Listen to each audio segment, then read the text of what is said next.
what is the most important thing to give feedback on for the next 30 days is what is valuable to you.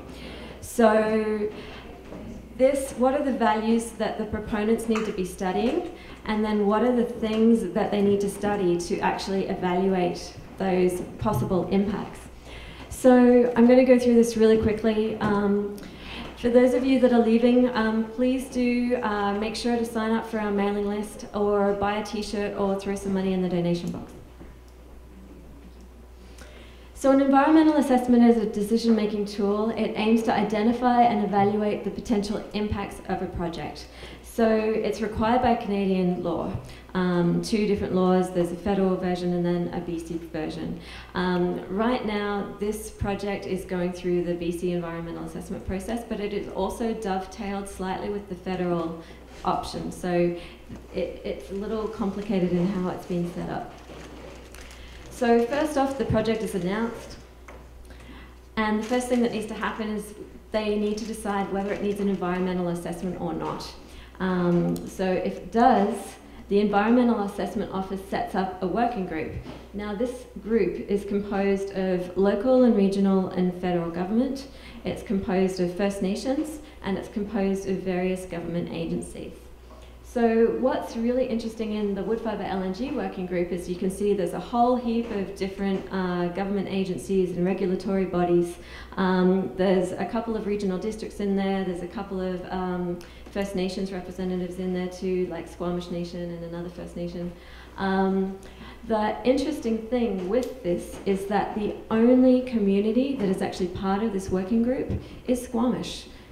So the people that are missing from this list include all of the other communities in Howe Sound that will be impacted by this project, from Britannia Beach, all of the islands, the Sunshine Coast, Whistler, which is going to be potentially impacted by air pollution, and West Vancouver, which would also be impacted by air pollution, not to mention the Islands Trust and Gambier Islands Local Trust Committee.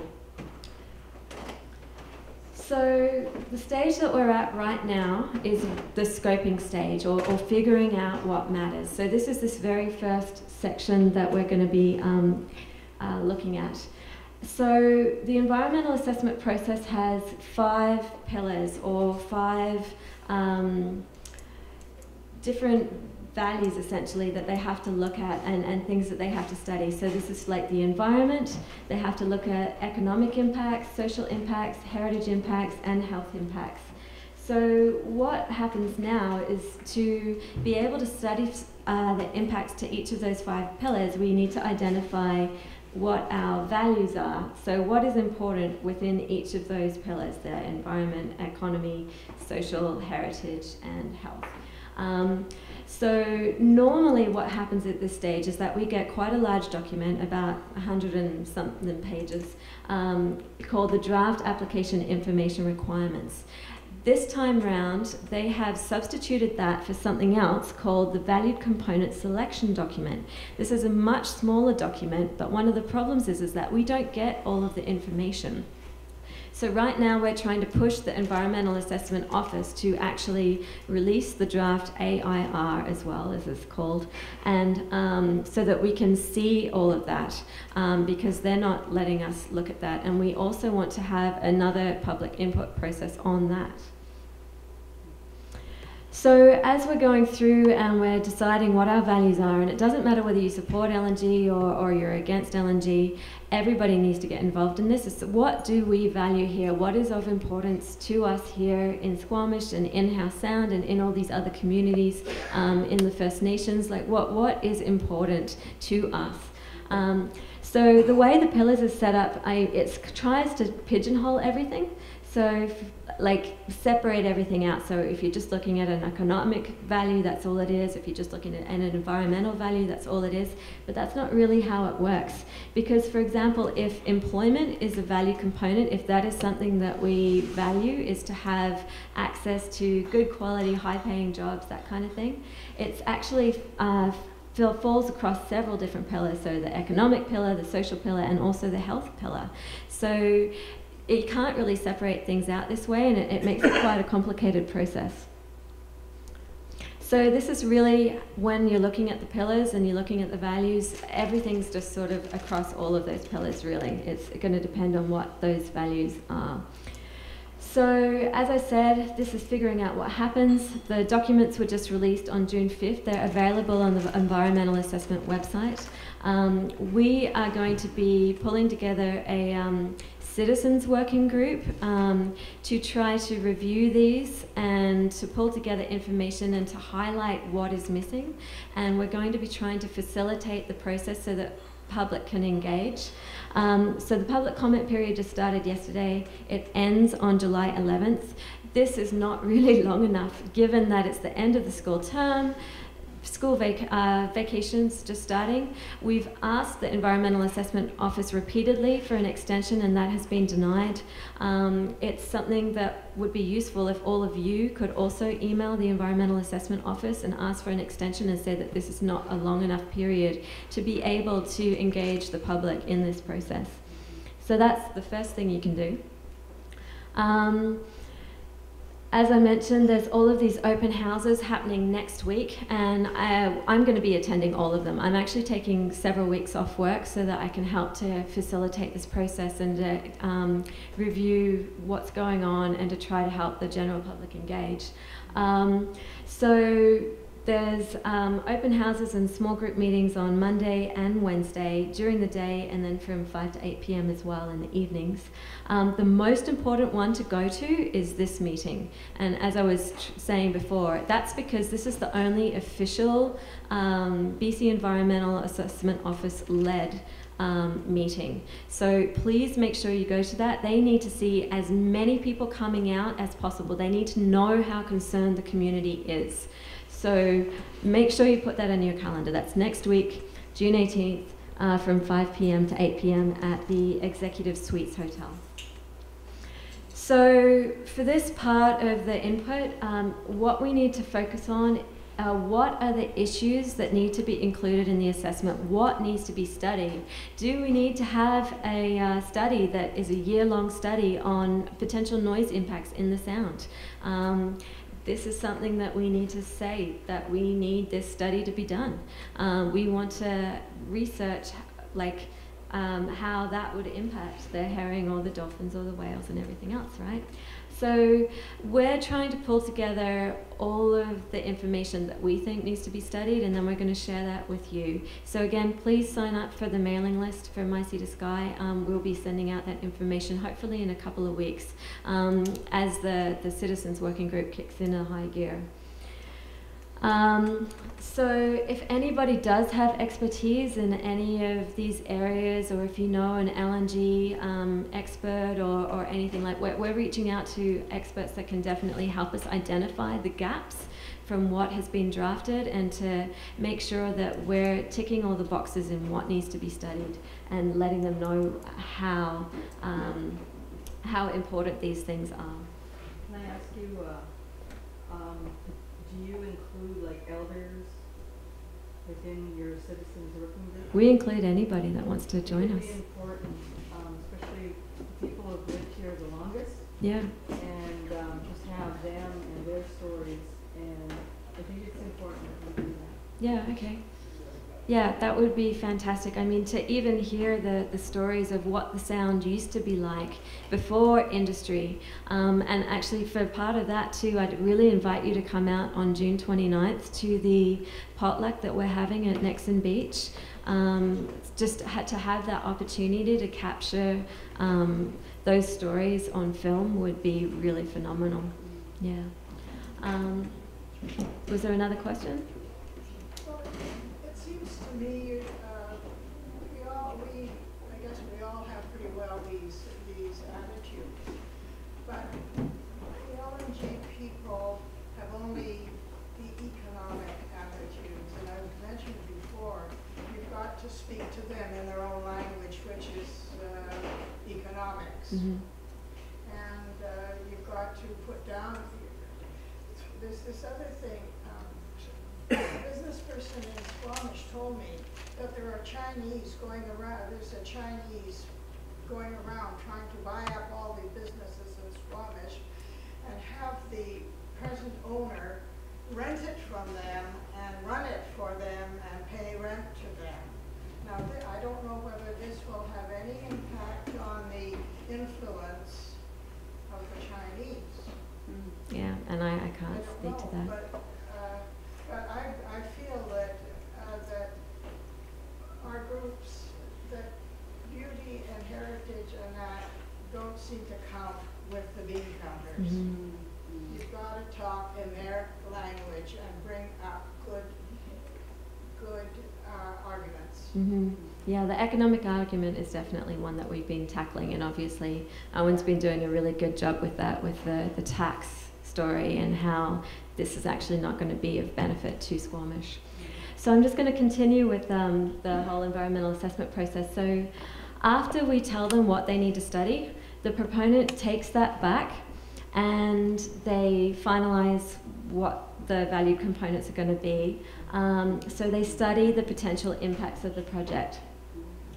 After however long that takes, they submit the project or the study to the Environmental Assessment Office. The Environmental Assessment Office looks whether it's complete, like, have you guys done a good job? If they haven't, they send it back to them and say, no, actually, you guys haven't done a very good job, keep on going. But if they say that, yes, it's complete, then that is when we get the second phase of public input. So, so right now we're in the pre-application phase. I should have mentioned that before. So all of this is pre-application. So once they submit all of the studies that have been done, that's when we enter the application phase, or application review phase. So the government, stakeholders and First Nations review and scrutinize the study. We have a second public comment period of 45 to 60 days, and the Environmental Assessment Office has 180 days to complete the review and to submit an assessment report. So that report goes to the people that make decisions, which is the Provincial Environment Minister, the Federal Environment Minister, and the Provincial and Federal Cabinets. And they are the people that review, and then they either approve or reject the project. So there's a few different ways this can go from there, and I haven't looked at them all or included them all, but one thing they could go and say is that the project's not approved, you guys need to do more studies. So that's when it goes back to step 4, and the proponent has to go back into that study phase. So this is what's happening with Garibaldi at Squamish right now. They keep on submitting stuff, they keep on saying, no, actually you guys need to do more studies, so then it keeps on going back to that step. So they do the studies and then submit it again, and then it just keeps on going in that loop, right? So the other thing they can say is that the project cannot proceed. If they approve it, they could approve it with conditions, like, so it's approved provided that you do X, Y, and Z. So then it proceeds to permitting. And there's all these different agencies that are involved in permitting for this project, or that will be involved in permitting for this project. For example, the BC Oil and Gas Commission, Transport Canada, the BC Safety Authority, you know, the list goes on. There's a lot, like a really huge list of regulatory bodies. So they'll be issuing permits and all that kind of fun stuff. And then after that, there'll be continual monitoring, and that will most likely be done by the BC Oil and Gas Commission, and then a whole list of those other regulatory bodies, again, just making sure that they're doing everything that they're meant to be doing. So that's the whole process. People were asking what they can do to get involved. So again, like My Sea to Sky, like Future of Howe Sound, it's another organisation that's doing some great stuff and trying to call for protecting the Howe Sound. Like us on Facebook and invite your friends to like us as well. Sign up for our newsletters. We will be trying to help people engage with this process and work within this process. Attend public meetings next week. It's really important that you get out, especially that Wednesday night one. Write to the BC Environmental Assessment Office during public consultation, and again, we're going to be trying to facilitate that, make that easy for you. Write to council.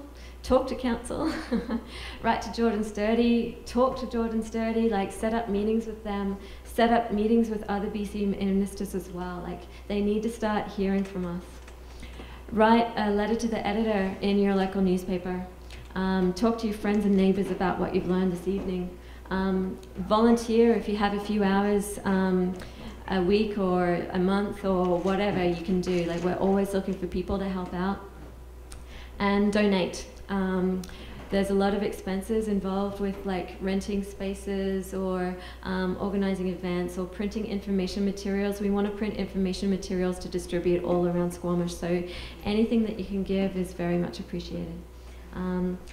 We're setting up a lot of information on our website too. It's myseatorsky.org, and hopefully going to be having this information up here. Owen's talk from Tuesday night is posted on there in video format. If you want to share that with people, please do. I gave this talk on Tuesday as well. We're going to have a video version of it as well. So you can share that with people as well to explain how this process works. Carolyn? Well, just, I guess I'm looking for an email and telephone number so I can, if I can't be there on the 18th, how can I easily get those contacts so that we can do it? Like, I'll try and put that up on the website tomorrow. I'm in like full-on like panic mode. We all are right now. So just this part of the problem with the environmental assessment process is that you don't get any heads up that it's coming. You get, so long as you are looking at the website all the time, you get notified that, oh, actually they've released the documents, and oh, we have a week until the public comment period kicks in. So we're just like reacting right now. So we're going to try to have that information up really soon. Say a couple of words, just in the last moment here. Tracey has nailed the environmental process right on the nail head. I've been working for about the last 10 or 15 years in the BC environmental process, and the one thing that you can do during the comment period is to make comments that actually request work to be done, because the game is to delay this project until their burn rate takes over from what they have in their pocket. And if they have 100 employees, they're probably burning 100 million. I mean, they're probably burning, you know, what's 100 times 100,000? Like they're probably burning $10 million a year or so just on salaries plus other expenses. So your comments have to be focused. Your comments actually have to ask them to do something. You can't complain. Complaints get you nowhere.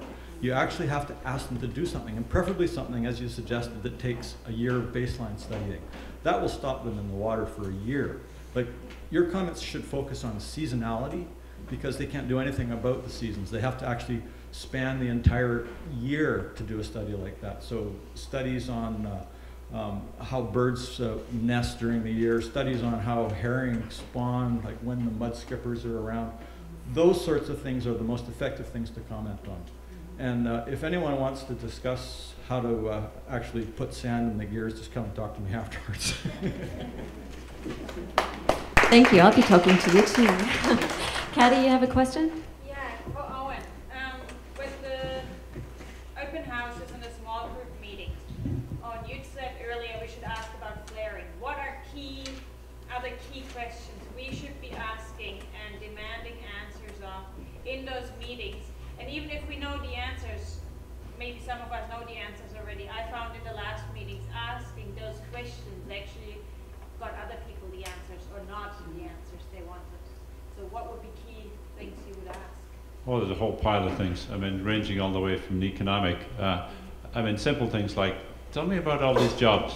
Break down the 100 for me. How many are going to be filled by locals? How many are going to be imported?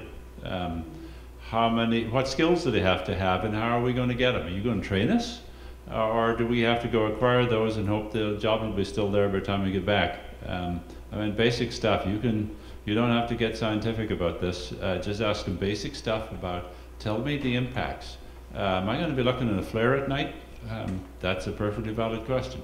And if you don't get an answer, then mark it down to put a notice on that, a comment going, I asked them A, B, C, D, and I got rubbish for an answer. So I'm not going to be happy until I get decent stuff for an answer. Or, so jobs, taxes, are they going to pay taxes in Canada? If so, how much? I was at a meeting of the Squamish-Lillooet Regional District, and Mo Freitag asked Bing Giroux, the general manager, a question, so how much are you going to pay the district of Squamish for property taxes? And he went, it might be a little and it might be a lot, literally is what he said. And Mo persisted and said, You must have put some number in your business plan, and you put some number. Tell me what the number you put in there for was. And he refused to answer. I mean, little stuff like that, it matters. You're all Squamish ratepayers, and it matters how much they pay as to how little you pay. So ask them. And if you don't get an answer, then ask again. Or go down to your mayor and ask if you have the answer, Mr. Mayor, then, or Mr. Councillor, then tell me. I'd like to know how much they're paying, because there's 200 acres over there. So ask about taxes, ask about flaring, ask about jobs, ask about how many tankers, how often, how far am I going to stay away, what's the risk involved in this thing in terms of an explosion or a collision, how much is it going to affect the boating traffic, how much smog is there going to be from this plant, and how will that affect Whistler and Squamish's tourism industry. Ask them what they're going to do about things. Like all those things that Owen said, because they actually have to respond. Every comment that we make publicly goes into what they call a tracking table. And the EAO goes and compares the responses of the proponent to what your question is. And if there isn't a satisfactory answer, it goes back.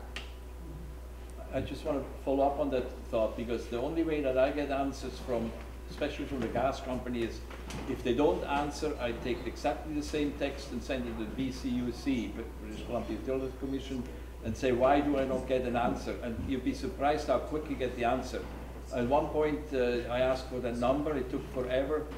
I sent the letter up, email up in the morning. In the evening, the Fortis people thought, oh, I'm sorry, I forgot to give you the number. Here is the number.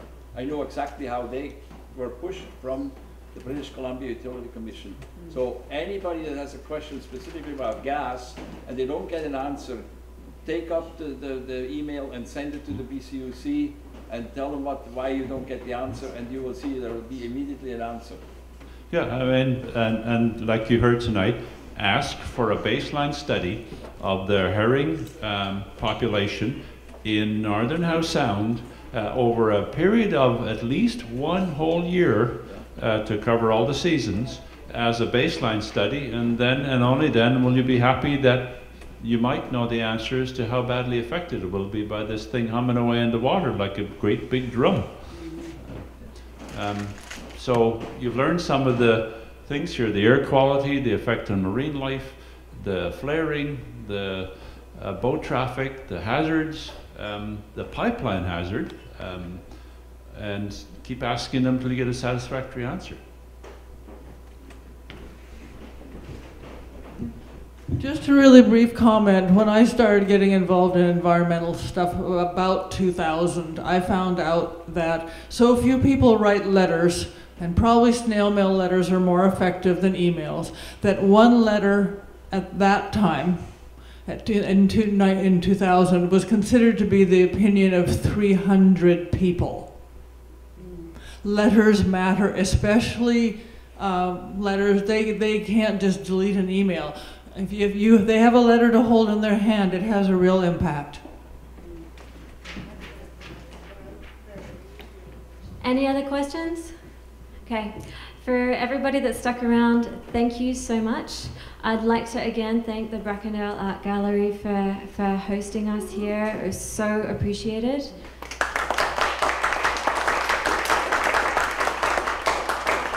I'd like to thank Paul for filming everything tonight.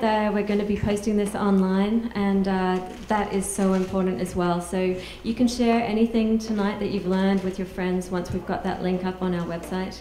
And again, I'd like to thank our events team for organising these events and for organising all the upcoming events. They're doing such a fantastic job. And finally, again, I'd like to thank Owen, and I'd like to thank Kathy Heisey. Thank you so much for coming out today to speak to us.